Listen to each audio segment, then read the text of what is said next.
become involved in golf, and why did you join Glenelg? So I was playing football like most kids at school, and I did my right knee, and my dad, who had some probably injuries beyond normal in football, encouraged me to start playing golf. Let's walk it off and see if the knee improves. And my golf improved quickly, and I really didn't go back to football. So I lived in Warren Avenue, and Glenelg was my closest club. I'd been up here a lot as a kid collecting tortoises and throwing stones at magpies and doing all sorts of things, but I went to the Westward Ho first, and I had predecessors like Chris Whitford and David Threlfall who had come here. So that's the reason that I probably started playing and chose Glenelg. What changes have you witnessed over your time here as a member? Glenelg has changed a lot. As Chris said, we used to drive in a different direction to come to the club. The clubhouse has changed a lot. The course has gone much more linksy than it used to be. It's far better condition than it ever used to be. We'd have terrible trouble with the greens at times, and the 17th green was perennially out. So over the years, the course has just improved out of sight. I mean, there are elements to the course that I would prefer I didn't hit it in. Some of the bushes and some of the sandy waste, but I think that's more my lack of ability than it is the course. Can you share any memorable moments or milestones that stand out? Oh, there are so many different things.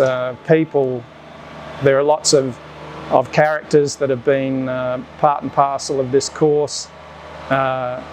One of my favourites was, I didn't play a lot on the weekends here, but during the week, during holidays when I was at uni particularly, I would get a chance to play with the doctors group.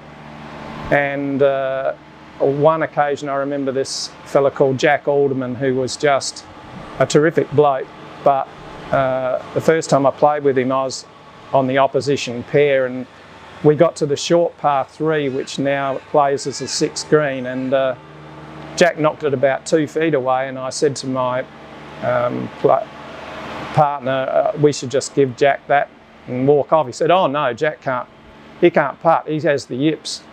And I walked over to Jack and said, Jack, do you have the yips? And I noticed all my playing partners kicked up and said, oh, I wish you hadn't said that. And he walked off with 12, and that was really the start of him remembering that he had the yips. So yeah, Jack was a great character, and that doctors group were a really interesting bunch. One of my favourites was Dick Bennett. He ended up caddying for me in the later years of my Pennant golf, and he was such an incredible advocate for this golf course. He and a group started the wine club, but everywhere we went, Dick was always promoting Glenelg. He was a wonderful advocate. John Hanford was another guy that promoted junior golf in South Australia. He was actually a delegate on the SAGA, I think, for junior golf, and from my point of view, he was around when I first started playing, and he was great for developing juniors at Glenelg. So there were lots. Eric Scoville was in charge of the junior program, state junior program. When I first got into the state junior team, Eric was really one of the driving forces. Yeah, there are so many people around. There were so many people around in those days that encouraged us as juniors to play.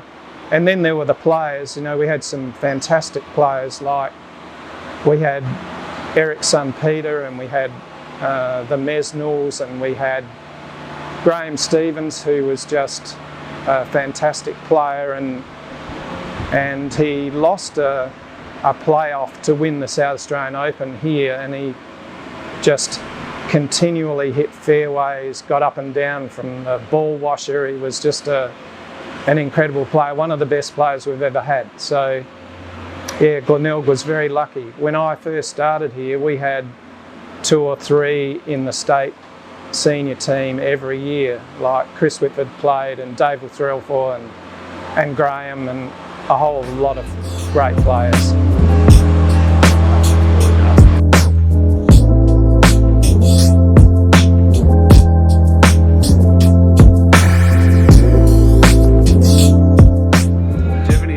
Stories or anecdotes from the early days of your time here as a member? I can remember one that always sticks in my mind. I used to play first off because we had Reg Sands used to be the tee master, and we'd get away before first light, and what we used to do is stand on the first tee, John Tully, Bernie Manser and Chris Manser, stand on the first tee, and there was a light at the end of the first fairway where a nurse used to live in that house, and when she came home, if the light was just fading enough, we knew it was time that we could hit off. Sometimes that was 5:30 in the morning. So yeah, it just shows you how much things have changed in terms of when they can mow the greens, what times people can stick to. But I actually made it to one of my boys' footy games at 8:45 at Hackham, having played here one morning, so I don't imagine that's possible anymore. How has the club evolved since you first joined? We've got a fantastic junior program. I think that part of the club is really evident, and you look at the young ones that are our elite players, and they're just awesome. So I think the girls have come on. We didn't have very many girls when I was here as a junior, and the number of great young girls we've developed over the last 20 years even have been amazing. The club itself, I mean, we had at one stage, we looked at pokies as a potential revenue earner. And I know it was put out, just canvassed amongst members, and it was almost unanimous that we didn't want to go down the lines of having a pokies arrangement in our lounge.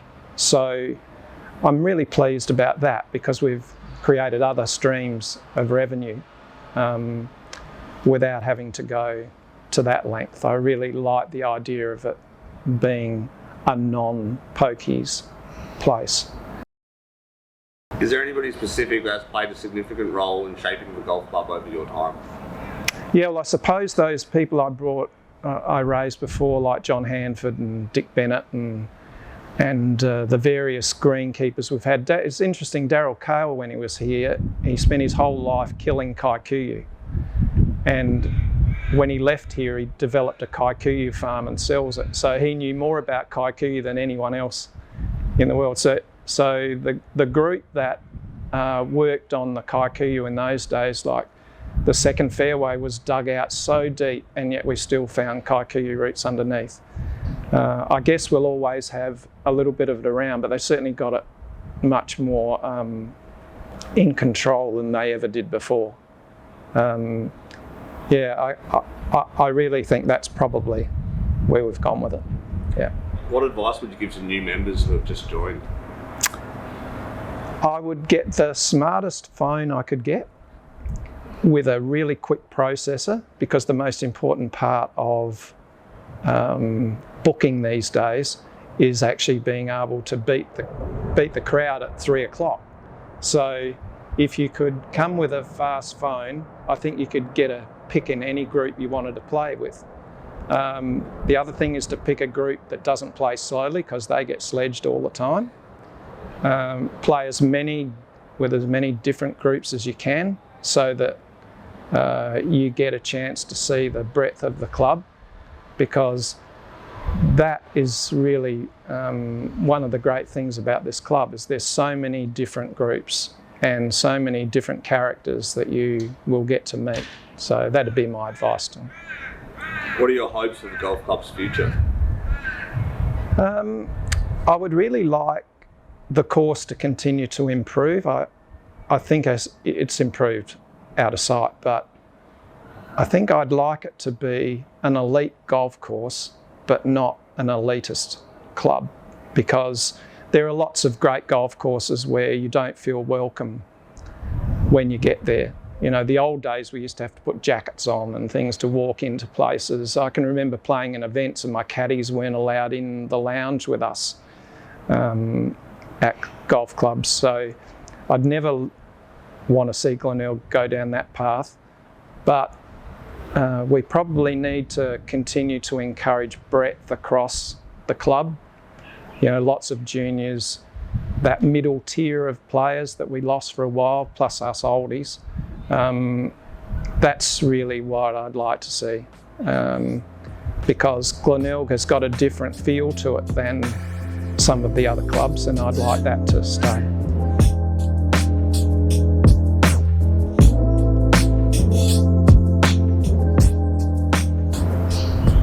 "50 years, what are you most proud of your time here?" There've been a few highlights over the 50 years. I had a good run in the 70s. When I first came here, we had Murray Crafter as the pro, and Murray gave me a few lessons, and he always used to say to me, "Great hands, you've got great hands. Don't worry about all the other things. You can hit a draw if you want to, but just maintain the hands." And I always thought that was a good piece of advice, because he gave me ways to sort of block the hook if I needed to. But yeah, in those days I won a state junior championship up at the Vines, and then made it through to maybe semi-finals or something like that in the state amateur, and I was playing reasonably well. Then I went overseas for a year in 1976, and I basically played golf in the UK and learnt to play links courses, and particularly the Irish courses.